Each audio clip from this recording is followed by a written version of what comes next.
Hai guys, perkenalkan nama saya Arni Kalitamburu, NIM 221517, kelas A semester 1 dari program studi pendidikan biologi Fakultas Keguruan Ilmu Pendidikan Universitas Kristen Artawacana.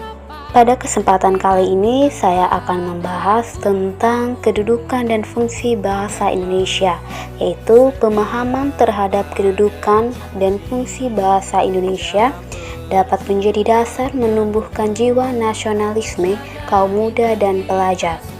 Dalam hal ini, bahasa Indonesia mempunyai dua kedudukan, yaitu sebagai bahasa nasional dan bahasa negara. Kedudukan dan fungsi bahasa dibagi menjadi 4 bagian. Yang pertama yaitu bahasa nasional. Dalam kedudukannya sebagai bahasa nasional, bahasa berfungsi sebagai lambang kebanggaan kebangsaan, identitas nasional, alat berhubungan antar warga, antar daerah, dan antar budaya, dan alat pemersatu suku, budaya, dan bahasa Nusantara. Bahasa yang kedua yaitu bahasa negara.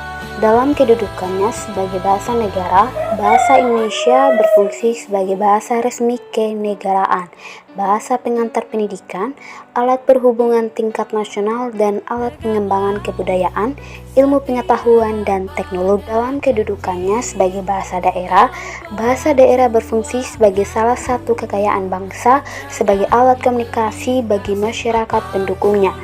Selain sebagai alat komunikasi intraetnik, bahasa daerah juga berfungsi sebagai pendukung bahasa nasional, yakni bahasa Indonesia.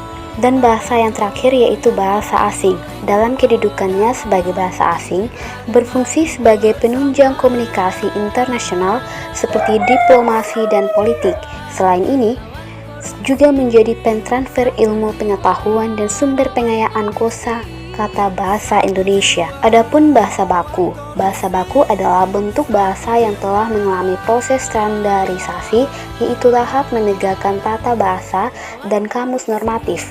Penetapan bahasa baku biasanya melibatkan kodifikasi norma, kebahasaan, dan sistem ejaan, serta penerimaan konvensi ini oleh khalayak umum. Adapun hakikat bahasa. Hakikat bahasa adalah sistem atau lambang bunyi yang digunakan untuk anggota kelompok sosial, digunakan untuk berkomunikasi, kerjasama, dan identifikasi diri. Pada kesempatan kali ini juga, saya akan membahas tentang pembelajaran berbasis teks. Apa sih pembelajaran berbasis teks? Pembelajaran berbasis teks merupakan kegiatan belajar mengajar yang dilakukan sesuai dengan teks yang diajarkan. Pada pembelajaran berbasis teks di kelas, siswa dituntut untuk memahami setiap jenis teks, kemudian mendemonstrasi struktur isi dan bahasannya. Adapun teks sebagai bahan dasar pembelajaran. Teks sebagai bahan dasar pembelajaran merupakan bahan dasar pembelajaran untuk kegiatan belajar mengajar terdiri atau tersusun dari teks. Adapun jenis-jenis teks yang terdiri dari 18 teks. Teks yang pertama yaitu teks prosedur. Teks yang kedua yaitu teks prosedur kompleks. Ketiga, teks narasi. Keempat, teks eksplanasi. Kelima, teks argumentasi. Keenam, teks observasi. Ketujuh, teks deskripsi. Ke-8 teks sejarah, 9 iklan, ke-10 biografi, 11 autobiografi, 12 laporan perjalanan, 13 teks pidato, 14 teks ceramah, 15 karya ilmiah, 16 tajuk rencana atau teks editorial, 17 teks laporan, dan yang terakhir teks berita. Dan yang terakhir yang kita akan bahas yaitu prinsip-prinsip pembelajaran. Prinsip pembelajaran yang pertama itu mempertimbangkan tahapan dan capaian peserta didik.